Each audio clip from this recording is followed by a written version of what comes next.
Hello guys, പുതിയൊരു വീഡിയോയിലേക്ക് ഏവർക്കും സ്വാഗതം. ഇന്ന് നമ്മൾ കാണാൻ പോകുന്നത് വർഷങ്ങൾക്ക് ശേഷം എന്ന മലയാളം മൂവിയാണ്. സിനിമാ മോഹവുമായി രണ്ട് സുഹൃത്തുക്കൾ ചെന്നൈയിലേക്ക് പോകുന്നതും അവിടെ വെച്ച് അവർ അനുഭവിക്കുന്ന കഷ്ടപ്പാടുകളുമാണ് സിനിമയിൽ പറയുന്നത്. അവിടെ അവർ സക്സസ് ആകുമോ, അവരുടെ സൗഹൃദത്തിന് പിന്നീട് എന്ത് സംഭവിക്കുന്നു എന്നൊക്കെ നമുക്ക് നോക്കാം. വേഗം തന്നെ നമുക്ക് വീഡിയോയിലേക്ക് കടക്കാം. സിനിമ തുടങ്ങുന്നത് തന്നെ വർഷങ്ങൾക്ക് മുമ്പ് എന്ന് എഴുതി കാണിച്ചുകൊണ്ടാണ്. ഇതിൽ ധ്യാൻ അവതരിപ്പിക്കുന്ന വേണു എന്ന കഥാപാത്രം സ്കൂളിൽ പഠിച്ചുകൊണ്ടിരിക്കുന്ന സമയമാണ്. എക്സാം കഴിഞ്ഞ് വീട്ടിലേക്ക് പോകുന്ന വഴി വേണു കൂട്ടുകാരികളോട് ഉത്തരങ്ങൾ ചോദിക്കുന്നുണ്ട്. കാരണം വേണുവിൻ്റെ അച്ഛൻ ഭയങ്കര സ്ട്രിക്റ്റ് ആണ്. വീട്ടിൽ ചെല്ലുമ്പോൾ ഇന്ന് നടത്തിയ എക്സാമിൻ്റെ ഉത്തരങ്ങളെല്ലാം അച്ഛൻ ചോദിക്കും. പറഞ്ഞില്ലെങ്കിൽ വേണുവിന് നല്ല തല്ലും കിട്ടും. കൂട്ടുകാരികൾ വേണുവിനോട് പറയുന്നുണ്ട്, അച്ഛനോട് ചോദ്യപേപ്പർ കാണാതെ പോയെന്ന് പറഞ്ഞാൽ മതി, അതാകുമ്പോൾ അച്ഛൻ ചോദ്യം ചോദിക്കില്ലല്ലോ. വേണു വീട്ടിൽ ചെന്ന് കയറുമ്പോൾ ഇങ്ങനെ തന്നെ അച്ഛനോട് പറയുന്നുണ്ട്. എന്നാൽ അച്ഛന് മറ്റൊരു കുട്ടി വഴി ഈ ചോദ്യപേപ്പർ കിട്ടുന്നുണ്ട്. അങ്ങനെ അച്ഛൻ വേണുവിനോട് ചോദ്യങ്ങളെല്ലാം ചോദിക്കുന്നു. വേണുവിന് ഉത്തരമൊന്നും ഉണ്ടായില്ല. അച്ഛൻ എന്ത് ചെയ്തു, വേണുവിന് മരത്തിൽ കെട്ടിയിട്ട് നല്ലപോലെ തല്ലുന്നുണ്ട്. അടിയുടെ വേദനയാൽ കരഞ്ഞുകൊണ്ടിരിക്കുന്ന വേണു അപ്പോഴാണ് പത്രത്തിലെ ആ പരസ്യം കാണുന്നത്. അവരുടെ നാട്ടിൽ സ്ഥിരം നടക്കാറുള്ള നാടകം. വേണുവിൻ്റെ ഒരേ ഒരു എൻ്റർടൈൻമെൻ്റ് ആണ് ഈ നാടകം. പിന്നീട് നമ്മൾ കാണുന്നത് വയസ്സായ വേണുവിനെയാണ്. വേണു ഒരു ടാക്സി ഡ്രൈവർ, അത് മറ്റാരുമല്ല നമ്മുടെ വിനീത് ശ്രീനിവാസൻ തന്നെയാണ്. ഈ ടാക്സി ഡ്രൈവറോട് തൻ്റെ കഥകളൊക്കെ പറയുന്നതായിട്ടാണ് നമ്മൾ കാണിക്കുന്നത്. വീണ്ടും വർഷങ്ങൾക്ക് മുമ്പുള്ള കാര്യങ്ങളാണ് കാണിക്കുന്നത്. വേണു നാടകത്തിലേക്ക് വരുന്നു. നാടകത്തിൻ്റെ ഡയറക്ടറായ ഷേക്സ്പിയർ ശേഖരനുമായി വേണു നല്ല കൂട്ടാണ്. ശേഖരനൊപ്പം നിന്ന് നാടകത്തിന് വേണ്ട എല്ലാ സഹായങ്ങളും വേണു ചെയ്യാറുണ്ട്.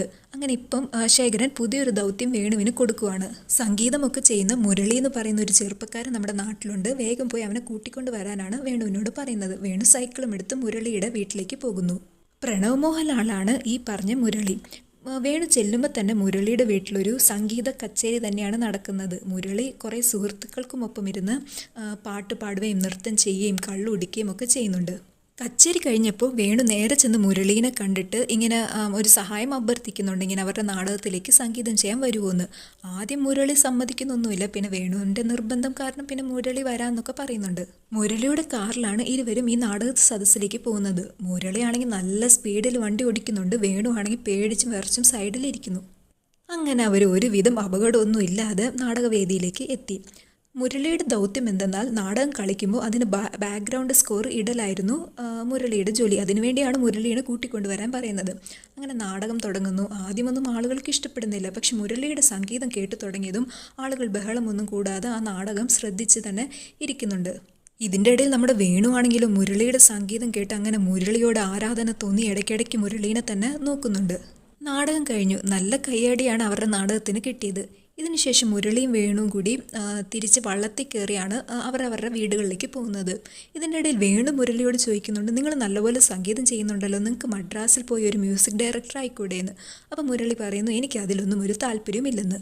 അങ്ങനെ മുരളിയുടെ സ്ഥലമെത്തി. വേണുവിനോട് ഇനിയും നമുക്ക് കാണാമെന്ന് പറഞ്ഞ് യാത്ര പറഞ്ഞ് മുരളി അവിടെ നിന്ന് പോകുന്നു. ഇപ്പോൾ വേണു കോളേജിൽ സെക്കൻഡ് ഇയറിൽ പഠിക്കുന്ന കാലം. പെട്ടെന്ന് മുരളി ആ കോളേജിലേക്ക് വരുന്നു. വേണുവും മുരളിയും അങ്ങനെ കുറേ നാളുകൾക്ക് ശേഷം വീണ്ടും കണ്ടുമുട്ടുവാണ്. മുരളി പുതിയതായിട്ട് ഇറങ്ങിയ ഒരു ബുക്ക് അന്വേഷിച്ചാണ് അവിടെ വരുന്നത്. വേണു മുരളീനെ സഹായിക്കാനായിട്ട് ലൈബ്രറിയിൽ ചെല്ലുന്നുണ്ട്. അപ്പോഴാണ് അവരറിയുന്നത് ആനി എന്നൊരു പെൺകുട്ടി ആ ബുക്ക് നേരത്തെ എടുത്തുവെന്ന്. അത് മറ്റാരുമല്ല, കല്യാണി പ്രിയദർശനാണ് ആനി. ആനിയെ കണ്ട പാടെ തന്നെ മുരളിക്ക് എന്തോ ഒരു ആകർഷണം ആനിയോട് തോന്നി. മുരളി തൻ്റെ ഡയറിയിൽ ആനിയോട് ആ ബുക്ക് ചോദിച്ചുകൊണ്ട് എഴുതി. ആനി പറഞ്ഞു, ഞാൻ വായിച്ച് തീർത്തിട്ട് തരാമെന്ന്. അപ്പോൾ മുരളി ചോദിച്ചു, എനിക്കിത് ഇന്ന് തന്നെ വായിക്കണമെന്നുണ്ട്, അതുകൊണ്ട് ഇന്ന് രാത്രി ഞാൻ വീട്ടിൽ വന്ന് വാങ്ങിച്ചോട്ടെ എന്ന്. അപ്പോൾ ആനി സമ്മതിക്കുന്നുമുണ്ട്. മുരളി അങ്ങനെ രാത്രി ആനി പറഞ്ഞ അഡ്രസ്സ് എല്ലാം തപ്പി ആനിയുടെ വീട്ടിലേക്ക് പോന്നു. ആനിയാണെങ്കിലോ ബുക്ക് പെട്ടെന്ന് വായിച്ചു കഴിഞ്ഞ് മുരളിയുടെ വരവിനായിട്ട് കാത്തിരിക്കുകയാണ്. അങ്ങനെ മുരളി എത്തി. ആനി ആ ബുക്ക് മുരളിക്ക് കൊടുത്തു. നമ്മൾ ഇനിയും കാണുമായിരിക്കുമല്ലേ എന്നും പറഞ്ഞുകൊണ്ട് മുരളി ആ ബുക്ക് വാങ്ങിച്ച് അവിടെ നിന്നും ഇറങ്ങുകയാണ്. അവരുടെ ഇടയിൽ എന്തോ ഒരു സൗഹൃദം മുളയിട്ടിട്ടുണ്ടെന്ന് വേണമെങ്കിൽ പറയാം. പിന്നീട് മുരളി പതിവായി വേണുവിൻ്റെ കോളേജിലേക്ക് വരാൻ തുടങ്ങി. അത് മറ്റൊന്നിനുമല്ല കേട്ടോ, ആനീനെ കാണാൻ വേണ്ടി തന്നെയാണ്. അങ്ങനെ അവർ തമ്മിലുള്ള സൗഹൃദം നല്ലോണം വളർന്നു. അവരിപ്പോൾ നല്ല സുഹൃത്തുക്കളാണ്. അച്ഛനും അമ്മയും ഇല്ലാത്ത ആനി ചേച്ചിയുടെയും ഭർത്താവിൻ്റെയും ഒപ്പമാണ് താമസം. ചേച്ചിയാണെങ്കിലും ഒരു കിടപ്പുരോഗി. വൈകാതെ തന്നെ നമ്മുടെ മുരളി ആനിയോടും ആനിയുടെ കുടുംബവുമായിട്ട് കൂടുതൽ അടുത്തു. അങ്ങനെ ഒരു ദിവസം കോഴിക്കോട് നിന്ന് മലയാളത്തിലേക്ക് ട്രാൻസ്ലേറ്റ് ചെയ്ത ഒരു ബുക്ക്, ഒരു ഇംഗ്ലീഷ് സ്റ്റോറി ബുക്കാണ്. അത് മുരളി വഴി ആനിയിലേക്ക് എത്തിക്കാനായിട്ട് നിൽക്കുവാണ്. മുരളി ആ ബുക്ക് വായിച്ചപ്പോഴാണ് അതിൽ അവസാനത്തെ ഭാഗം മിസ്സിംഗ് ആണെന്ന് അറിഞ്ഞത്. ഇത് വേണുവിനോട് പറയുന്നു. വേണു മുരളിയോട് പറയുന്നു, നീ ആ കഥ പറഞ്ഞു തന്നാൽ ഞാൻ ബാക്കി എഴുതാമെന്ന്. അങ്ങനെ വേണു ഇരുന്ന് ആ കഥ ബാക്കി എഴുതുന്നു, മുരളിക്ക് വായിക്കാൻ കൊടുക്കുന്നു. അപ്പോൾ മുരളിക്ക് അത് ഭയങ്കരമായിട്ട് ഇഷ്ടപ്പെട്ടു. മുരളി പറഞ്ഞു, എടാ നിനക്ക് സിനിമയിലൊക്കെ എഴുതിക്കൂടെ, നിനക്ക് നല്ലൊരു കഴിവുണ്ടല്ലോ എന്ന്. വേണു ഇത് കേട്ട് ചിരിക്കുന്നുണ്ട്. അങ്ങനെ ആ ബുക്കുമായി മുരളി ആനിയുടെ വീട്ടിലേക്ക് ചെല്ലുന്നു. ആനിയുടെ ചേച്ചി മുരളിയോട് പറയുന്നു, നീ വന്നേ പിന്നെയാണ് അവളുടെ ജീവിതത്തിൽ കുറച്ചൊക്കെ സന്തോഷം ഉണ്ടായി തുടങ്ങിയെന്ന്. അങ്ങനെ മുരളി ആനീനെ കാണുന്നു. ആനി മുരളിക്ക് വേണ്ടി ഭക്ഷണമൊക്കെ ഉണ്ടാക്കി കൊടുത്ത് അതെല്ലാം വിളമ്പുന്നു. ഇതിൻ്റെ ഇടയിൽ മുരളി ആനീനെ പ്രപ്പോസ് ചെയ്യുന്നുണ്ട്. നമുക്ക് കല്യാണം കഴിക്കാം, ഉടനെ വേണമെന്നൊന്നുമില്ല, നിൻ്റെ പഠിത്തമൊക്കെ കഴിഞ്ഞ് മതിയെന്ന്. പക്ഷെ ഒന്നും മിണ്ടാതെ ആനി എണീറ്റ് പോകുന്നു. അപ്പോൾ മുരളി കാര്യം അന്വേഷിക്കുമ്പോഴാണ് ആനി പറയുന്നത്, അതായത് ചേച്ചിയുടെ ഭർത്താവുമായി ആനിക്ക് ബന്ധമുണ്ടെന്ന്. ഇത് കേട്ട് മുരളി ആകെ തകർന്നു പോയി. മുരളി ആനിയോട് ദേഷ്യപ്പെട്ടുകൊണ്ട് ആ വീട്ടിൽ നിന്ന് ഇറങ്ങിപ്പോകുന്നു. മുരളി ഇറങ്ങിപ്പോയി കഴിഞ്ഞപ്പം ആനിയും ഒത്തിരി ഇരുന്ന് കരയുന്നുണ്ട്. അങ്ങനെ വീണ്ടും കുറേ കാലം കഴിഞ്ഞു. ഇപ്പം നമ്മുടെ വേണു PGക്ക് പഠിക്കുവാണ്. പെട്ടെന്ന് ക്ലാസ് ഇരിക്കുമ്പോൾ വേണുവിനൊരു ലെറ്റർ വരുന്നുണ്ട്. അത് മുരളിയുടെ ലെറ്ററായിരുന്നു. മുരളി വേണുവിനോട് പറയുന്നുണ്ട്, എടാ ഞാൻ മ്യൂസിക്കൊക്കെ ചെയ്യാനായിട്ട് ചെന്നൈയിലേക്ക് ഇന്ന് രാത്രി പോകുന്നുണ്ട്, നിനക്ക് വരണമെങ്കിൽ എൻ്റെ കൂടെ വരാമെന്ന്. മുരളി ഒന്നും നോക്കിയില്ല. മുരളിയും വേഗം അവിടെ നിന്ന് പുറപ്പെട്ടു. അങ്ങനെ രണ്ടുപേരും കൂടി കോടമ്പക്കത്തിലേക്ക് പോവാണ്. ആരുടെ കാല് പിടിച്ചിട്ടാണേലും വേണ്ടില്ല, അവിടെ പോയി രക്ഷപ്പെടാമെന്നുള്ള പ്ലാനിലാണ് രണ്ടുപേരും പോകുന്നത്. അങ്ങനെ അവർ രണ്ടുപേരും കോടമ്പങ്കത്തുള്ള സ്വാമീസ് ലോഡ്ജിൽ താമസിക്കാനായിട്ട് എത്തി. അവിടെ സ്വാമിനാഥൻ എന്നൊരാളാണ് ആ ലോഡ്ജിൻ്റെ ഓണർ. സ്വാമിനാഥനെ പരിചയപ്പെടുത്തിപ്പെട്ടിട്ട് അവരങ്ങനെ അവരുടെ മുറിയിലേക്ക് പോയി. പിറ്റേന്ന് മുതൽ ഇവർ രണ്ടുപേരും ചാൻസിന് വേണ്ടിയുള്ള അലച്ചിലായിരുന്നു. കുറേ വാതിലുകൾ മുട്ടിയിട്ടും ഒന്നും ശരിയാവുന്നില്ല. പക്ഷെ ഇതിൻ്റെ ഒപ്പം തന്നെ ഇവർ രണ്ടുപേരും സൗഹൃദം നല്ലോണം വളരുന്നുണ്ട്.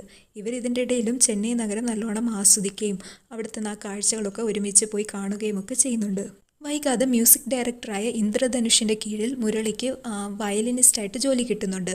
വേണുവിനാണെങ്കിൽ ഒരു സിനിമ സെറ്റിലെ സകല കാര്യങ്ങൾ, അതായത് തൂപ്പും അങ്ങനെയുള്ള സകല കാര്യങ്ങളും നോക്കുന്ന ജോലിയും കിട്ടുന്നുണ്ട്. രണ്ടുപേരും ആസ്വദിച്ച് തന്നെ അവനവന് കിട്ടിയ ജോലി ചെയ്യുന്നുമുണ്ട്. വേണു ജോലി ചെയ്യുന്ന മൂവിയിലെ നായകൻ കാമരാജ് എന്നൊരാളും നായിക രാധികയുമാണ്. രാധികയ്ക്ക് വേണുവിനെ കാണുമ്പോൾ തന്നെ വേണുവിൻ്റെ പ്രവൃത്തികളൊക്കെ ഒരു ഫസ്റ്റ് ഇംപ്രഷൻ തോന്നുന്നുണ്ട്. അന്നൊക്കെ സിനിമയിൽ ഇതുപോലെ ചെറിയ ജോലി ചെയ്യുന്നവർക്ക് അങ്ങനെ ഫുഡൊന്നും കിട്ടില്ല, കുറേ വൈകിയൊക്കെ ആയിരിക്കും കിട്ടുക. അങ്ങനെ ഇരിക്കെ വേണുവിന് രാധിക തന്നെ ജോലിക്കാരി വഴി ഫുഡൊക്കെ കൊടുത്തു വിടുന്നുണ്ട്. പ്രശസ്ത നായികയായ രാധികയ്ക്ക് വേണുവിനോട് ഒരു ചെറിയ ഇഷ്ടമൊക്കെ തോന്നി തുടങ്ങിക്കഴിഞ്ഞു. വേണുവിന് തിരിച്ച് രാധികയോടുമുണ്ട്. ഇതിൻ്റെ ഇടയിൽ മുരളിയാണെങ്കിലോ മുരളിയുടെ ജോലി നല്ല ഭംഗിയായിട്ട് പോകുന്നുണ്ട്. ഇതിൻ്റെ ഇടയിൽ നമ്മുടെ മ്യൂസിക് ഡയറക്ടറായ ഇന്ദ്രധനുഷ് മുരളീനെ ശ്രദ്ധിക്കുന്നുണ്ട്. മുരളിക്ക് നല്ല കഴിവുണ്ടെന്ന് ഇന്ദ്രധനുഷ് മനസ്സിലാക്കുന്നു. അങ്ങനെ ഇരിക്കുകയാണ് നമ്മുടെ പ്രൊഡ്യൂസർ കേശവ് ദേവിൻ്റെ വരവ്. അത് മറ്റാരുമല്ല, അജു വർഗീസാണ് കേശവ് ദേവായിട്ട് അവതരിപ്പിക്കുന്നത്. ഒരു മണ്ടനായ പ്രൊഡ്യൂസറാണ് ഇദ്ദേഹം. മറ്റുള്ളവർ പറയുന്ന കേട്ട് തൻ്റെ ഈ സിനിമ സൂപ്പർ ഹിറ്റ് ആകുമെന്ന പ്രതീക്ഷയിലാണ് കേശവ് ദേവ്. എന്നാൽ മുരളി ഈ സിനിമയിലെ വയലിനിസ്റ്റ് ആയതുകൊണ്ട് മുരളിക്ക് ഈ സിനിമയുടെ ഗതിയൊക്കെ അറിയാം. അപ്പോൾ ബാത്റൂമിൽ വെച്ച് കേശവ് ദേവിനെ കാണുന്ന മുരളി കേശവ് ദേവിനോട് പറയുന്നു, നിങ്ങളുടെ ഈ സിനിമ എന്തായാലും പൊട്ടുമെന്ന്. കേശവ് ദേവാണെങ്കിൽ പൊട്ടില്ലെന്ന് പറയുന്നു. അങ്ങനെ അവർ രണ്ടുപേരും പരസ്പരം ബെറ്റൊക്കെ വെക്കുന്നുണ്ട്. ഇതിൻ്റെ ഇടയിൽ മറ്റൊരിടത്ത് മേക്കപ്പ് റൂമിൽ ഒരുങ്ങിക്കൊണ്ടിരിക്കുന്ന രാധികയുടെ അടുത്തേക്ക് കാമരാജ് വരുവാണ്. എന്നിട്ട് കാമരാജ് രാധികനെ കയറി പിടിക്കാനൊക്കെ നോക്കുന്നുണ്ട്. പക്ഷെ രാധിക അവിടെ ഇരുന്നൊരു കത്തിയെടുത്ത് കാമരാജിനൊരു കുത്തും കുത്തി കൊടുത്തിട്ട് അവിടെ നിന്നും ഇറങ്ങിപ്പോന്നു. മേക്കപ്പ് റൂമിൽ നിന്ന് ഇറങ്ങുന്ന രാധിക നേരെ ചെല്ലുന്നത് വേണുവിൻ്റെ അടുത്താണ്. എന്നിട്ട് വേണുവിനോട് പറയുന്നുണ്ട്, എനിക്ക് അഭിനയിക്കാനൊന്നും താല്പര്യമില്ല, എനിക്ക് ഓൾറെഡി ഒരു പ്രൈമറി സ്കൂൾ ടീച്ചറായിട്ട് ജോലിയൊക്കെ ഉണ്ട്, നിനക്ക് എന്തായാലും എന്നെ നോക്കാൻ വരില്ല, എനിക്ക് നിന്നെ ഇഷ്ടം, നമുക്ക് കല്യാണം കഴിക്കാമെന്ന്. ഈ സമയം തന്നെ കാമരാജ് വേഗം വന്ന് സിനിമയുടെ ഡയറക്ടറോട് പറയുന്നു, മര്യാദയ്ക്ക് ഈ രാധികനെ ഇതിൽ നിന്ന് പുറത്താക്കുക, അല്ലെങ്കിൽ ഞാൻ ഇനി അഭിനയിക്കില്ലെന്ന്. അപ്പോൾ ഡയറക്ടർ പറയുന്നു, അതിന് നിങ്ങളുടെ ഷെഡ്യൂളൊക്കെ കഴിഞ്ഞല്ലോ, ഇനി നിങ്ങളെന്ത് തീരുമാനിക്കാനാണെന്ന്. മ്യൂസിക് ഡയറക്ടറായ ഇന്ദ്രധനുഷും മുരളിയും ഇപ്പോൾ അത്യാവശ്യം നല്ല സുഹൃത്തുക്കളാണ്. അവരൊരു ദിവസം ഇങ്ങനെ ബീച്ചിലിരുന്ന് സംസാരിച്ചുകൊണ്ടിരിക്കുകയാണ്. അപ്പോൾ ഇന്ദ്രധനുഷ് തൻ്റെ ബുദ്ധിമുട്ടൊക്കെ പറയുന്നുണ്ട്. അതായത് ഈ ഇൻഡസ്ട്രി ഇങ്ങനെയാണ്, ഇവിടെ പിടിച്ചു നിൽക്കാൻ കഴിവ് മാത്രം പോരാ, എനിക്കിവിടെ മടുത്തു, അങ്ങനെയൊക്കെയുള്ള പല തൻ്റെ ദുഃഖങ്ങളും മുരളിയോട് ഇന്ദ്രധനുഷ് പറയുകയാണ്. പിറ്റേന്ന് മുരളീനെ കാണാൻ മുരളി താമസിക്കുന്ന സ്ഥലത്തേക്ക് പ്രൊഡ്യൂസറായ കേശവദേവ് വരുന്നുണ്ട്. ആളുടെ പടം പൊട്ടിയിട്ടോ. വന്നപാട് കേശവദേവ് മുരളിയോട് ചോദിക്കുന്നു, നല്ല കഴിവുള്ള നല്ല ഡയറക്ടർമാരുണ്ടെങ്കിൽ എനിക്കൊന്ന് പരിചയപ്പെടുത്തി തരാമോ എന്ന്. മുരളി വേഗം ചെന്ന് വേണുവിനെ കൂട്ടിക്കൊണ്ട് വരുന്നു. മുരളിക്കറിയാവുന്ന കഴിവുള്ള ഒരു ഡയറക്ടർ അത് വേണുവല്ലേ. മുരളി വേണുവിനെ കേശവദേവിന് പരിചയപ്പെടുത്തി. അങ്ങനെ വേണുവിൻ്റെ പുതിയ കഥ കേശവദേവിനോട് പറയുന്നു. വേണു കഥ പറഞ്ഞു കഴിഞ്ഞപ്പോൾ ആദ്യം കേശവദേവിന് ഇഷ്ടപ്പെട്ടില്ല എന്നാണ് വിചാരിച്ചത്. പക്ഷെ കേശവദേവ് അപ്പം തന്നെ പറഞ്ഞു, എപ്പോൾ വേണേലും സ്റ്റാർട്ട് ചെയ്യാം, ഞാൻ റെഡിയെന്ന്. ഇത് കേട്ട് വേണുവിനും സന്തോഷമായി, മുരളിക്കാണെങ്കിലോ അതിലും വലിയ സന്തോഷം. അങ്ങനെ സ്വാമീസ് ലോഡ്ജിൽ വെച്ച് തന്നെ കേശവ് ദേവ് വേണുവിന് ചെക്കൊക്കെ കൈമാറുന്നുണ്ട്. കേശവ് ദേവ് അവിടെ നിന്ന് പോയി കഴിഞ്ഞപ്പോൾ വേണു മുരളിയോട് പറഞ്ഞു, എടാ എൻ്റെ ഈ സിനിമയിൽ നീ തന്നെ മ്യൂസിക് ചെയ്യണം, നിൻ്റെ ഒരു പാട്ട് എൻ്റെ സിനിമയിൽ വേണമെന്നുള്ളത് എൻ്റെ വലിയ ആഗ്രഹമാണെന്ന്. അപ്പോൾ മുരളി പറഞ്ഞു, എടാ നിൻ്റെ ആദ്യത്തെ സിനിമയല്ലേ, നീ നല്ല ഡയറക്ടേഴ്സിനെ വെച്ച് ചെയ്യുന്നു. ഇതേ സമയം തന്നെ മുരളി എന്ത് ചെയ്തു, മുരളി നേരത്തെ കമ്പോസ് ചെയ്ത ഒരു സോങ് നമ്മുടെ ഇന്ദ്രധനുഷിന് കൊണ്ടു കൊടുത്തിട്ട് ഇത് നീ ചെയ്തതാണെന്ന് പറഞ്ഞ് നീ ഇത് വേണുവിന് കൊടുക്കണമെന്ന് പറഞ്ഞു. അങ്ങനെ വേണുവിന് ആ പാട്ട് ഇഷ്ടമായി. അങ്ങനെ ഇന്ദ്രധനുഷിനെ അവൻ്റെ സിനിമയിലെ മ്യൂസിക് ഡയറക്ടറായിട്ട് വേണു നിയമിച്ചു. അങ്ങനെ വേണു മുരളിയോടും സ്വാമീസ് ലോഡ്ജിലെ മറ്റ് അംഗങ്ങളോടും യാത്ര പറഞ്ഞ് തൻ്റെ ആദ്യത്തെ സിനിമ നിർമ്മിക്കാനായിട്ട് യാത്രയാകുകയാണ്. വേണുവിൻ്റെ സിനിമ ഇറങ്ങുന്നതിന് മുമ്പ് തന്നെ, അതായത് മുരളി ഇന്ദ്രധനുഷിന് കൊടുത്തൊരു പാട്ടില്ലേ, ജ്ഞാപകം എന്ന് പറഞ്ഞൊരു പാട്ടാണത്, അത് പുറത്തിറങ്ങി ഭയങ്കര ഹിറ്റായി. എവിടെ നോക്കിയാലും ആ പാട്ട് തന്നെയാണ്. ഇത് കേട്ട് മുരളിക്കുള്ളിൽ ഒരു ചെറിയ വിഷമം, കാരണം തൻ്റെ പാട്ട് മറ്റുള്ളവർ കേട്ട് രസിക്കുന്നു, പക്ഷെ തനിക്ക് ആ ക്രെഡിറ്റ് കിട്ടുന്നില്ലല്ലോ. അങ്ങനെ വേണുവിൻ്റെ സിനിമ ഇറങ്ങാൻ പോവാണ്. വേണു സ്വാമീസ് ലോഡ്ജിൽ വന്ന് മുരളീനെയും എല്ലാവരെയും സിനിമ കാണാൻ വിളിക്കുന്നുണ്ട്. അങ്ങനെ മുരളി സിനിമ കാണാൻ ചെല്ലുമ്പോൾ വേണും ഇന്ദ്രധനുഷും നമ്മുടെ പ്രൊഡ്യൂസർ കേശവദേവ് എല്ലാം സന്തോഷിച്ച് ഒന്നിച്ച് ഫോട്ടോ ഒക്കെ എടുക്കുമ്പോൾ വീണ്ടും മുരളിക്കൊരു വിഷമം. ആ സ്ഥാനത്ത് താനല്ലായിരുന്നു നിൽക്കേണ്ടത്. ഈ ഒരു വേദന മുരളിക്ക് സഹിക്കാവുന്നതിനും അപ്പുറമായി മുരളി എന്ത് ചെയ്തു, തൻ്റെ ജോലിയിലൊന്നും ശ്രദ്ധിക്കാതെ എപ്പോഴും മദ്യം കഴിച്ചുകൊണ്ട് നടന്നു. കൂടുതലായുള്ള മദ്യത്തിൻ്റെ ഉപയോഗം കാരണം മുരളി പലയിടത്തും പ്രശ്നങ്ങളൊക്കെ ഉണ്ടാക്കി. അവസാനം മുരളീനെ ജോലി സ്ഥലത്ത് നിന്ന് വരെ ഇറക്കി വിട്ടു. മുരളി അങ്ങനെ ആകെ തകർന്നിരിക്കുന്ന സമയമാണ്. ഇതിൻ്റെ ഇടയിൽ വേണു ഇപ്പോൾ ഭയങ്കര പ്രശസ്തനാട്ടോ. വേണു അങ്ങനെ ഒരു ദിവസം മുരളീനെ കാണാനായിട്ട് സ്വാമീസ് ലോഡ്ജിലേക്ക് വരുന്നു. മുരളിയുടെ അവസ്ഥയും തൻ്റെ ആ റൂമിൻ്റെ ഒക്കെ അവസ്ഥയും കണ്ടിട്ട് വേണുവിന് വല്ലാണ്ട് ഒരു വിഷമവും പുച്ഛവും ഒക്കെ തോന്നുന്നുണ്ട്. അങ്ങനെ വേണു മുരളിയോട് പറയുന്നത്, എൻ്റെ കല്യാണമാണ്, നീ വരണം, പക്ഷെ നീ കുടിച്ചിട്ടൊന്നും വരില്ലെന്ന്. അതും കൂടി കേട്ടപ്പോൾ മുരളിക്ക് ഭയങ്കര ഇതായി. മുരളി പറഞ്ഞു, എടാ ഇല്ലടാ, നിൻ്റെ കല്യാണത്തിന് എന്തായാലും ഞാൻ കുടിക്കാതെ തന്നെ വന്നേക്കാമെന്ന്. മുരളിയുടെ അവസ്ഥ കണ്ട് സഹിക്കാനാവാതെ സ്വാമീസ് ലോഡ്ജിൻ്റെ ഓണറായ സ്വാമിനാഥൻ മുരളിയിൽ നിന്ന് കാര്യങ്ങളൊക്കെ മനസ്സിലാക്കി. എന്നിട്ട് സ്വാമിനാഥൻ മുരളിയോട് പറഞ്ഞു, നീ ആ ഇന്ദ്രധനുഷനെ വിശ്വസിച്ചല്ലേ, അവൻ ഒരു ലോക ഫ്രോഡാണ്, അവനിൽ അനുകമ്പയൊക്കെ നിന്നിലുണ്ടാക്കി, നീ പോലും അറിയാതെ നിന്നിൽ നിന്ന് ആ പാട്ട് അവൻ അടിച്ചു മാറ്റുകയാണ് ചെയ്തതെന്ന്. ഇത് കേട്ടിട്ട് നേരെ മുരളി ഇന്ദ്രധനുഷിനെ കാണാൻ ചെല്ലുന്നു. എന്നിട്ട് ഇന്ദ്രധനുഷിനോട് പറയുന്നു, ഈ ലോകം മുഴുവൻ അറിയേണ്ട, അറ്റ്ലീസ്റ്റ് വേണു എങ്കിലും അറിഞ്ഞാൽ മതി, അതായത് ഞാനാണ് ഈ പാട്ടുണ്ടാക്കിയതെന്ന്. പക്ഷേ ഇന്ദ്രധനുഷ് സമ്മതിച്ചില്ല. മര്യാദയ്ക്ക് ഇവിടെ നിന്ന് പോകും, അല്ലെങ്കിൽ നിന്നെ പോലീസിൽ ഏൽപ്പിക്കുമെന്ന് പറഞ്ഞ് ഇന്ദ്രധനുഷ് മുരളീനെ വീട്ടിൽ നിന്ന് ഇറക്കി വിടുന്നു. മുരളി നേരെ ഈ പാട്ട് താനാണ് കമ്പോസ് ചെയ്തതെന്ന് പറയാനായിട്ട് വേണുവിൻ്റെ വീട്ടിലേക്ക് ചെല്ലുന്നു. അവിടെ രാധികയുമുണ്ട്. വേണുവിനോട് ഇങ്ങനെ പറയാനൊക്കെ തുടങ്ങുമ്പോഴേക്കും വേണു മുരളീനെ ഭയങ്കരമായിട്ട് കളിയാക്കുന്നുണ്ട്. അതായത് എനിക്കൊരു നല്ല സുഹൃത്തുണ്ടായിരുന്നു, പക്ഷെ അവനിപ്പോൾ തകർന്ന് തരിപ്പണമായിരിക്കുവാണെന്നല്ല, അങ്ങനെയൊക്കെ പറഞ്ഞു വേണു മുരളീനെ ഭയങ്കരമായിട്ട് കളിയാക്കുന്നുണ്ട്. ഇത് കേട്ട് സഹിക്കാൻ വയ്യാതെ മുരളി വേണുവിൻ്റെ വീട്ടിൽ നിന്ന് ഇറങ്ങിപ്പോകുന്നു. രാവിലെ എണീറ്റ് വരുന്ന വേണു തൻ്റെ വീടിൻ്റെ മുറ്റത്ത് ഒരു കാസറ്റ് കാണുവാണ്. അത് ഇന്നലെ രാത്രി മുരളി അവിടെ ഇട്ടിട്ട് പോയ കാസറ്റാണ്. അതെടുത്ത് അതിലെ പാട്ട് കേട്ട് നോക്കുമ്പോഴാണ് വേണു ശരിക്കും ഞെട്ടുന്നത്. അതായത് മുരളി ആ ജ്ഞാപകം എന്ന പാട്ട് കമ്പോസ് ചെയ്യുന്നതായിരുന്നു ആ വീഡിയോയിലുള്ളത്. ഇത് കേട്ട് വേണു ആകെ തകർന്നു പോയി. വേണു അപ്പം തന്നെ മുരളീനെ കാണാൻ സ്വാമീസ് ലോഡ്ജിലേക്ക് ചെല്ലുന്നു. പക്ഷെ അവിടെ ചെല്ലുമ്പോഴാണ് അറിഞ്ഞത് മുരളി അവിടെ ഇല്ല, അവിടെ നിന്ന് എങ്ങോട്ടോ പോയെന്ന്. സങ്കടവും ദേഷ്യവും സഹിക്കാൻ വയ്യാതെ വേണു എന്ത് ചെയ്യുന്നു, ഇന്ദ്രധനുഷുമായിട്ട് വഴക്കുണ്ടാക്കി അവനെ ആ സ്റ്റുഡിയോയിൽ നിന്ന് ഇറക്കി വിടുന്നു. ഇതെല്ലാം വേണു ഡ്രൈവറിനോട് പറഞ്ഞുകൊണ്ടിരിക്കുകയാണ്. ഇതിൻ്റെ ഇടയിൽ വേണു വീണ്ടും പിന്നെയും പറയുന്നുണ്ട്, അതായത് പിന്നെയും തൻ്റെ കുറേ സിനിമകൾ ഹിറ്റായി. അത് കഴിഞ്ഞ് പിന്നെ തൻ്റെ പണത്തോടുള്ള മോഹമൊക്കെ കാരണം പിന്നീട് താൻ സംവിധാനം ചെയ്യുന്ന സിനിമയെല്ലാം ഫ്ലോപ്പ് ആവാൻ തുടങ്ങി. അങ്ങനെ ഇരിക്കും ഒരു ദിവസം തനിക്ക് മുരളിയുടെ കോള് വരുവാണ്. അതായത് തന്നെ ഇങ്ങനെ കളിയാക്കിക്കൊണ്ടുള്ള ഒരു കോളായിരുന്നു അത്. മുരളിയുടെ ആ വാക്കും കൂടി കേട്ടപ്പോൾ വേണു ആകെ തകർന്നു പോയി. പിന്നീട് കുറേ വർഷങ്ങൾക്ക് ശേഷം വേണു എന്തോ ആവശ്യത്തിനായിട്ട് ഒരു ലോഡ്ജിൽ റൂം എടുക്കുമ്പോൾ പെട്ടെന്ന് വേണു ഒരു പരിചയമുള്ള ഒരു പാട്ട് കേൾക്കുന്നു. അത് പണ്ട് മുരളി പാടി, അതായത് ഇവർ പണ്ട് നാടകത്തിന് പോയി കഴിഞ്ഞ് ഇവർ വള്ളത്തിൽ പോകുമ്പോൾ മുരളി ഒരു പാട്ട് പാടുന്നുണ്ട്. അതേ പാട്ട് തന്നെയാണ് വേണു കേട്ടത്. വേണു ആ പാട്ട് കേൾക്കുന്ന ആ സ്ഥലത്തെ ലക്ഷ്യമാക്കി നടന്നു നീങ്ങി. ഇതേ സമയം തന്നെ നമുക്ക് സ്ക്രീനിൽ വേണു വേറൊരു സ്ഥലത്തേക്ക് പോകുന്നതായിട്ട് കാണാൻ സാധിക്കും. അതായത് വേണു ഇപ്പം മുരളീനെ അന്വേഷിച്ചാണ്, അതായത് ഡ്രൈവറിൻ്റെ കൂടെ പോകുന്നത്. അപ്പോൾ വേണു അന്ന് ലോഡ്ജിൽ മുരളീനെ അന്വേഷിച്ച് പോകുന്നതും വേണു ഇപ്പം മുരളീനെ അന്വേഷിച്ച് പോകുന്നതും നമുക്ക് ഒരുമിച്ച് കാണിക്കുന്നുണ്ട്. അങ്ങനെ ഒരുപാട് വർഷങ്ങൾക്ക് ശേഷം ആ ലോഡ്ജിൽ വെച്ച് ആ രണ്ട് പഴയ കൂട്ടുകാരും മുരളിയും വേണും കണ്ടുമുട്ടുകയാണ്. പിന്നീട് നമ്മൾ വീണ്ടും കാണിക്കുന്നത്, അതായത് ഇപ്പം വേണു മുരളീനെ അന്വേഷിച്ചൊരു വീട്ടിലേക്ക് പോകുന്നുണ്ടല്ലോ. അങ്ങനെ ആ വീട്ടിൽ ചെല്ലുമ്പം വേണു കാണുന്നത് പണ്ട് ഇവരുടെ സ്വാമീസ് ലോഡ്ജിൽ ഉണ്ടായിരുന്ന ഒരാളെയാണ്. അവളോട് വേണു ചോദിക്കുന്നുണ്ട്, മുരളി ഇവിടെ ഉണ്ടോ, ഞാൻ മുരളീനെ അന്വേഷിച്ച് വന്നതാണെന്ന്. അപ്പം ആ ആൾ പറയുന്നു, ഇല്ല, മുരളി ഇവിടെ നിന്ന് മാറിയെന്ന്. നിരാശനായ വേണു നേരെ ടാക്സി ഡ്രൈവറിൻ്റെ അടുത്തേക്ക് എത്തുന്നു. അപ്പോൾ ആ ടാക്സി ഡ്രൈവർ, അതായത് വിനീത്, ചോദിക്കുന്നുണ്ട്, അന്ന് നിങ്ങൾ ലോഡ്ജിൽ വെച്ച് കണ്ടുമുട്ടിയില്ലേ, പിന്നീട് എന്താണ് സംഭവിച്ചതെന്ന്. വേണു വീണ്ടും കഥ പറയാൻ തുടങ്ങുവാണ്. അതായത് വർഷങ്ങൾക്ക് ശേഷം ആ ലോഡ്ജിൽ വെച്ച് മുരളീനെ കണ്ടപ്പം മുരളി വേണുവിനോട് പറഞ്ഞു, എടാ നീ ഒരു അവാർഡ് വാങ്ങുന്നത് ഞാൻ ടി വിയിൽ കണ്ടു, പക്ഷെ അവിടെ ആളുകളെല്ലാം കൂവുകയായിരുന്നല്ലോ ചെയ്തത്, അത് കണ്ടിട്ട് എനിക്ക് ഭയങ്കര സങ്കടം വന്നു, നീ ഇനിയും ഡയറക്റ്റ് ചെയ്യണമെന്ന്. അങ്ങനെ വേണു എഴുതിയ 3 തിരക്കഥകൾ മുരളീനെ ഏൽപ്പിക്കുന്നു. അങ്ങനെ അവർ കുറച്ച് ദിവസം കഴിഞ്ഞപ്പോൾ പെട്ടെന്ന് നാട്ടിൽ ഒരു സ്ഥലത്ത് രണ്ടുപേരും പോവാണ്. അതെവിടെയല്ല, ഇന്ദ്രധനുഷ് മരിച്ചിരിക്കുകയാണ്. ഇന്ദ്രധനുഷിൻ്റെ സംസ്കാരത്തിൻ്റെ അവിടെയാണ് രണ്ടുപേരും എത്തിയിരിക്കുന്നത്. അവിടെ വെച്ച് എല്ലാവരും ഇന്ദ്രധനുഷിനെ പൊക്കി പറയുന്നത് കേട്ടിട്ട് നമ്മുടെ വേണുവിന് ഒട്ടും സഹിക്കുന്നില്ല. അങ്ങനെ അവർ നിൽക്കുമ്പോഴാണ് അവരുടെ അടുത്തേക്ക് ഒരാൾ വരുന്നത്. സിനിമയിൽ അസിസ്റ്റൻറ്റ് ഡയറക്ടറായി പ്രവർത്തിക്കുന്ന പ്രദീപാണ് അവരുടെ അടുത്തേക്ക് വന്നത്. അത് ബേസിൽ ജോസഫാണ്. വന്നപാട് പ്രദീപ് വേണുവിനോട് പറയുന്നു, സാറിൻ്റെ കുറേ സിനിമകൾ ഞാൻ കണ്ടിട്ടുണ്ട്, നിങ്ങളുടെ വലിയൊരു ഫാനാണെന്ന്. കുറേ വർഷങ്ങൾക്ക് ശേഷം തൻ്റെ ഒരു ഫാനിനെ കണ്ട സന്തോഷത്തിലാണ് വേണു. അങ്ങനെ പ്രദീപിനും എറണാകുളത്ത് ആണ് പോകേണ്ടതെന്ന് മനസ്സിലാക്കി ഇരുവരും പ്രദീപിനെ അവരുടെ കൂടെ കാറിൽ കയറ്റി. അങ്ങനെ പോകുന്ന വഴിക്ക് മുരളി വേണുവിൻ്റെ ഒരു സ്ക്രിപ്റ്റ് പ്രദീപിന് കൊടുക്കുന്നു. എന്നിട്ട് പറയുന്നു, ഇത് വേണുവിൻ്റെ പുതിയ സ്ക്രിപ്റ്റാണ്, നീ ഒന്ന് വായിച്ച അഭിപ്രായം പറയണമെന്ന്. അങ്ങനെ പ്രദീപ് വായിച്ചു കഴിഞ്ഞിട്ട് പറയുന്നു, ഇത് അടിപൊളി സ്ക്രിപ്റ്റാണ്, ഇതെന്തായാലും സിനിമ ചെയ്യണമെന്ന്. പക്ഷേ ഇവിടെ മറ്റൊരു പ്രശ്നമുണ്ടല്ലോ, 2 കിളവന്മാരുടെ സിനിമയാകുമ്പോൾ ഏതെങ്കിലും പ്രൊഡ്യൂസർ ഇത് ചെയ്യാൻ തയ്യാറാകുമോ? ഇവിടെയും പ്രദീപിൻ്റെ കയ്യിൽ തന്നെ ഒരു സൊല്യൂഷൻ ഉണ്ടായിരുന്നു. പ്രദീപ് ഇവരോട് പറഞ്ഞു, എനിക്കറിയാവുന്ന ഒരു പ്രൊഡ്യൂസറുണ്ട്, നമുക്ക് അയാളെ കൊണ്ട് സമ്മതിപ്പിക്കാന്ന്. അത് മറ്റാരുമല്ല, നീരജ് ചെയ്യുന്ന അലക്സ് മാത്യു ആണ് ആ പ്രൊഡ്യൂസർ. ആള് കുറച്ച് പൊങ്ങച്ചക്കാരനാണ് കേട്ടോ. ഇതിൻ്റെ ഇടയിൽ കുറേ വർഷങ്ങൾക്ക് ശേഷം മുരളി വേണുവിൻ്റെ ഭാര്യയായ രാധികനെ കണ്ടുമുട്ടുന്നു. അങ്ങനെ ഇവരെല്ലാം നിന്ന് സംസാരിക്കുന്നത് ദൂരെ നിന്ന് പ്രദീപും അലക്സും കാണുന്നു. അപ്പോൾ പെട്ടെന്ന് അലക്സ് പ്രദീപിനോട് ചോദിക്കുന്നു, എടാ ഈ കിളവന്മാരാണോ സിനിമ ചെയ്യുന്നത്?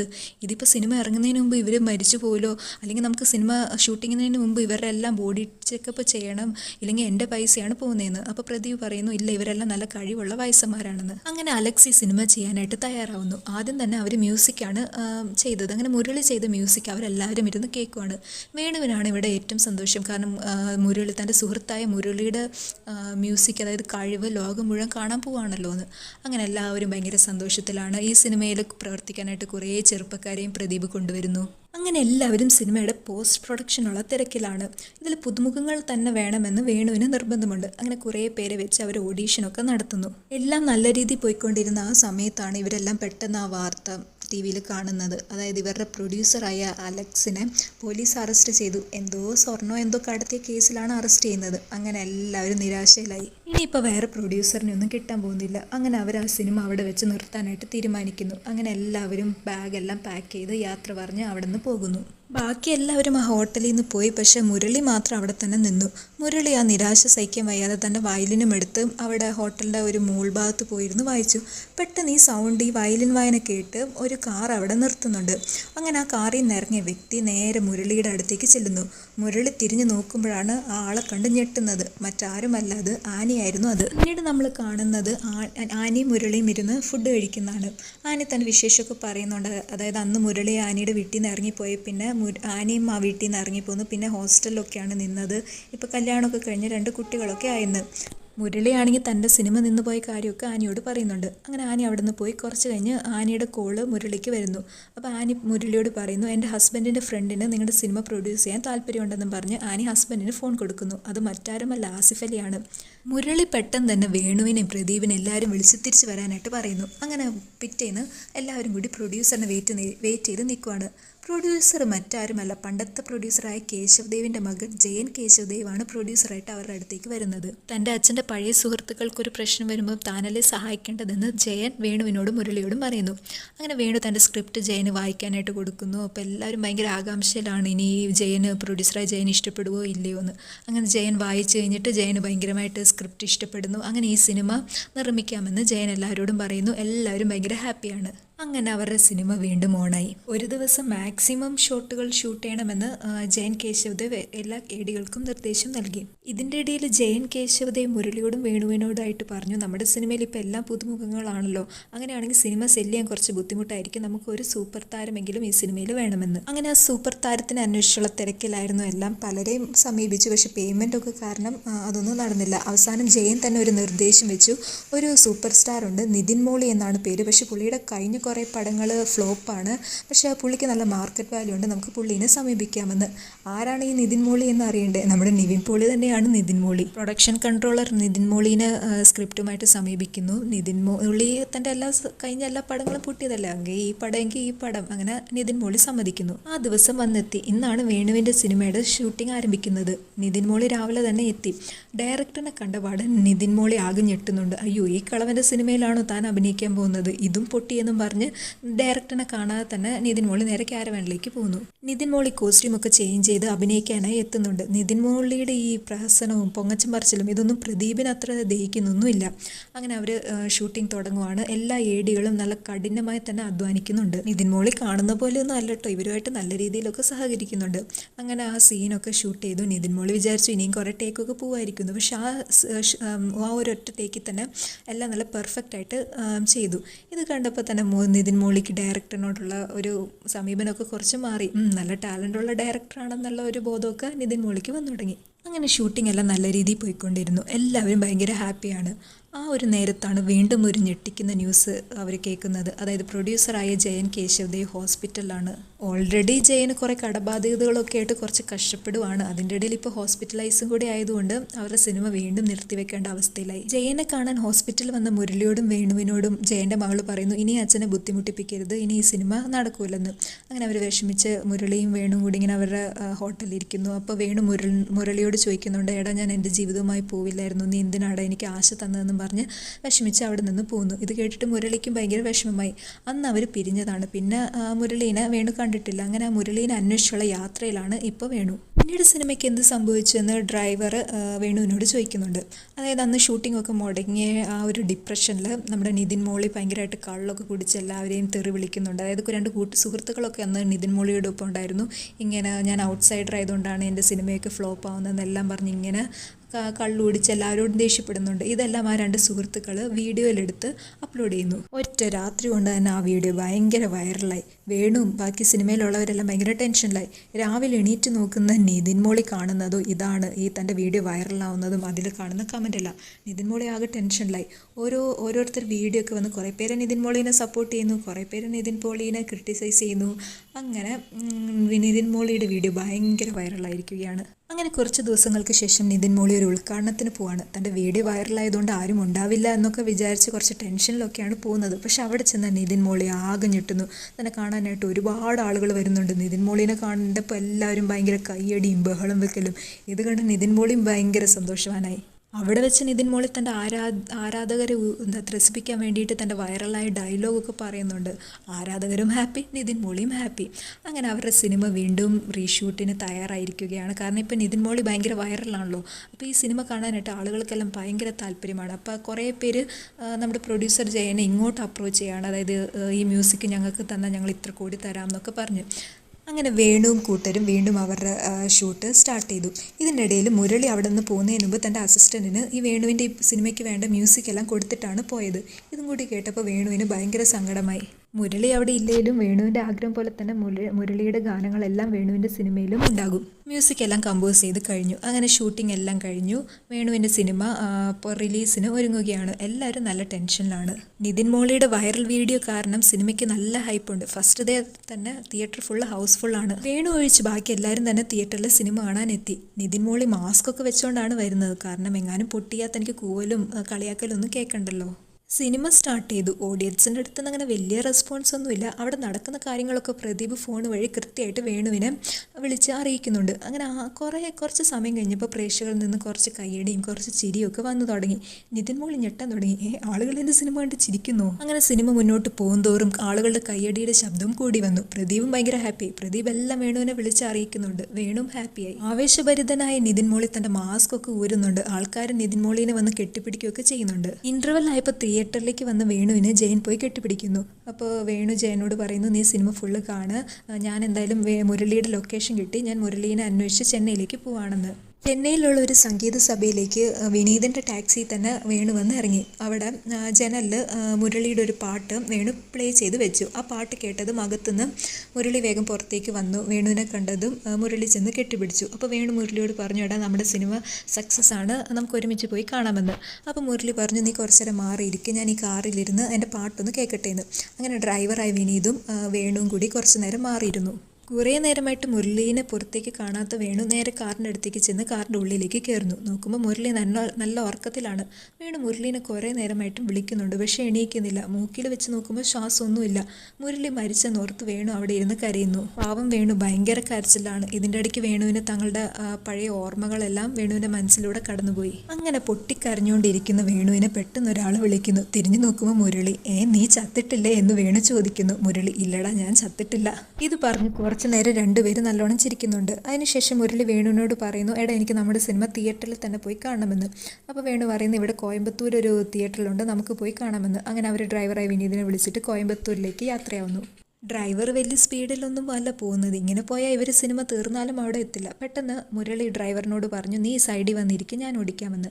അപ്പോൾ ഡ്രൈവർ ഇങ്ങനെ, ഈ കളവനെന്ത് ഓടിക്കാനാ? അങ്ങനെ ഡ്രൈവർ സൈഡിൽ പോയി ഇരുന്നു. മുരളി ഭയങ്കര സ്പീഡിൽ ഓടിക്കുന്നു. ഡ്രൈവറായി വിനീത് ശരിക്കും ഞെട്ടുന്നുണ്ട്. പക്ഷെ വേണുവിന് വലിയ ഞെട്ടലൊന്നുമില്ല. കാരണം വേണു പണ്ട് ഇതുപോലെ മുരളിയുടെ ഒരു ഡ്രൈവിങ് കണ്ടിട്ടൊക്കെ ഉള്ളതല്ലേ. വേണുവിന് അതാണ് പെട്ടെന്ന് ഓർമ്മ വന്നത്. അവർ കോയമ്പത്തൂരിലുള്ള തിയേറ്ററിലെത്തി. സിനിമ തുടങ്ങിയിട്ട് കുറച്ച് നേരമായി. അങ്ങനെ മുരളിയും വേണും സിനിമ കാണാനായിട്ട് പോകാൻ തുടങ്ങുമ്പോഴേക്കും പെട്ടെന്ന് ഡ്രൈവറോട് അവർ ചോദിക്കുന്നുണ്ട്, നീയും വരുന്നില്ലേ എന്ന്. അപ്പോൾ ഡ്രൈവറായ വിനീത് പറയുന്നു, ഇത് നിങ്ങളുടെ സിനിമയല്ലേ, നിങ്ങൾ പോയി കാണാൻ, ഞാൻ ഇവിടെ നിന്നോളാമെന്ന്. അങ്ങനെ ഒരു പുഞ്ചിരിയൊക്കെ ചിരിച്ചിട്ട് വേണു മുരളിയും കൂടി തിയേറ്ററിൻ്റെ ഡോറിൻ്റെ അടുത്ത് ചെന്ന് നിന്നു. തിയേറ്ററിൻ്റെ ഉള്ളിൽ നിന്ന് ആളുകളുടെ കയ്യടിയും ബഹളവും ഒക്കെ ഇവർക്ക് കേൾക്കാം. അങ്ങനെ രണ്ടുപേരും കൂടി ആ ഡോർ തുറന്നു. പിന്നീട് ആ ഡോറിൻ്റെ പുറത്തേക്ക് വരുന്നത് ചെറുപ്പക്കാരനായ മുരളിയും വേണുവാണ്. അവർ ആ കോടമ്പക്കത്തേക്കാണ് വരുന്നത്. അവരങ്ങനെ അവരുടെ സിനിമ അഭിമാനത്തോടെ നോക്കി നിൽക്കുന്നു. ഇപ്പോൾ അവർ രണ്ടുപേരും ഒരു ഡയലോഗ് പറയുന്നുണ്ട്. കുറച്ച് പഴയ ഡയലോഗാണ്. അതായത് മുരളി വേണുവിനോട് ചോദിക്കുന്നുണ്ട്, എന്താണ് നമുക്കിത് നേരത്തെ തോന്നാത്തതെന്ന്. അപ്പോൾ വേണു പറയുന്നു, എല്ലാത്തിനും അതിൻ്റെതായ സമയമില്ലേ മുരളി. ഈ ഡയലോഗ് മലയാളികൾക്കാർക്കും അങ്ങനെയൊന്നും മറക്കാൻ പറ്റില്ലല്ലേ. ഇവരുടെ അച്ഛന്മാരുടെ ഡയലോഗ് തന്നെയാണിത്.